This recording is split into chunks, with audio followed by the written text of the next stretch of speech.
He's now growing it, and look, is a thriving business. In fact, he's still thinking about the future and where it goes from here. He's put in digital menus so that he can customize what you eat depending on who the crowd is coming in to watch the movie that night. And he's decided there's got to be better ways to get people food, so he's actually experimenting with robots that deliver you the food, right?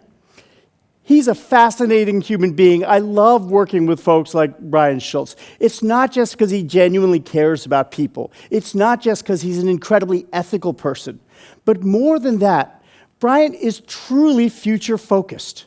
He's constantly thinking about what's going to happen in the world, not just what's happening today. It doesn't mean that he predicts the future. It doesn't mean that he's living way out, saying, like, we're going to all have virtual reality 20 years from now. It just means that his outlook on life is fundamentally grounded in what's going to be, not what's happening today. This is so important, friends. It's so important for all of us to be constantly focused on the future because the world is changing.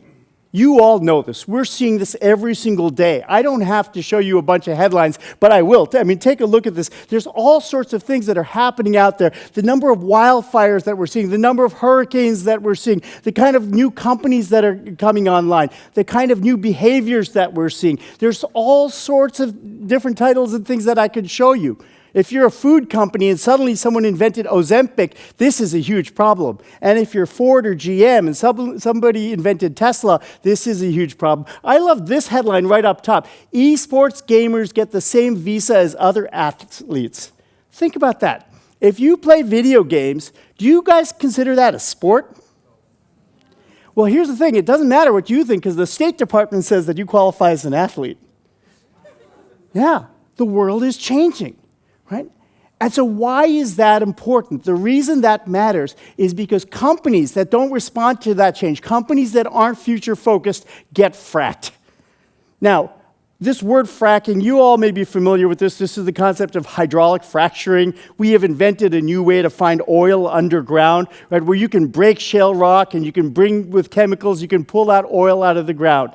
Right? It's what's actually made the United States a net oil producer, for the globe in a way that we hadn't been in a couple of generations. But I think it's also an interesting metaphor for how people are living their lives and what's happening to companies. I mean, imagine this. Imagine that you're a farmer living in Pennsylvania or Ohio or somewhere like that, and you're a really good farmer. You've lived on that farm for 3 generations, and you're really good at farming. But unbeknownst to you, down the road, there's an energy company that is breaking shale rock 50,000 feet underground, and it's leaching up all sorts of chemicals and methane gas, and all of that stuff is getting into your water table, and you get up one day and you turn on your faucet, and your water lights on fire, and you have to move. You have been fracked, right? And that idea that your basic way of life has been broken by factors that are beyond your control, right? Something that you may not have been paying attention to is something that we're seeing more and more. My colleagues and I, where I work at Jump, have been spending a lot of time looking at companies that are fracked a little bit, companies that are fracked a lot. We started to put together our own list of what we call the fracked list. Would you like to see what that looks like? Here's our fracked list, right? It's just some of the most well-known companies in this list. On the left-hand side, the first thing you can see are companies that are totally fracked. I mean companies that are fracked and dead or dying, companies like Circuit City or Blockbuster, right? Or Kodak. And then there's other companies that they're not dead yet, but they're in a world of hurt right now. Places like JCPenney or Hertz are seriously in trouble, Bed Bath & Beyond.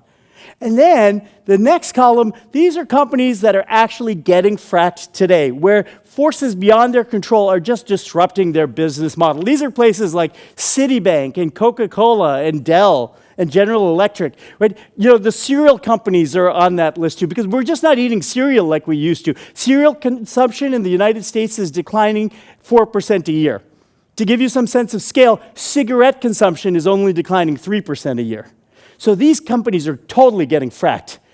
And then there's companies who are actually fighting fracking. People who are taking their destiny in their own hands to try and do something about it. People like BMW and Disney and Microsoft who are actually saying, look, the world is changing. We need to get going on it. They're actually making changes to their business model. Right? Disney is doing this. Disney realized that they needed to get into streaming. We're just not going only to theaters or only going to watch, their stuff on cable TV. I love that the New York Times is on our list of companies that are fighting fracking too. I mean, the New York Times is like 150 years old. We used to call it the Gray Lady because it didn't have color photos in it. And now their app is like one of the most downloaded apps on the internet, right? They make a lot of their money from playing games like crossword and Wordle. Anyone play Wordle in the audience? The folks who are addicted to that? That's the New York Times. They are doing something to renew themselves and to fight fracking. And then we've got the list over here of companies that we call the frackers, right? People like Amazon and Google and Netflix and OpenAI. These are people who are causing the disruption in the world, right? Who are making life, difficult for everybody else. They're the serious frackers. We also have a list of smaller ones. You can see a sample of them here. Folks like Robinhood and Cureleaf. We call these the little frackers. And they're the little frackers because it's easy to discount them and not pay attention to them and say they're so small, but you should pay attention to the little frackers because if you don't, eventually they grow up to being big frackers, and if you weren't watching that, then you're truly fracked. So, what do you do about this? Well, how do you fight this? How do you fight this kind of fracking? Well, the most important thing that you have to do is pay attention to those large changes that are happening in society. And by large changes, I just don't mean about which company matters, right? Or which company is getting fracked. There's an even more important scoreboard that I want to show to you. It's this one right here.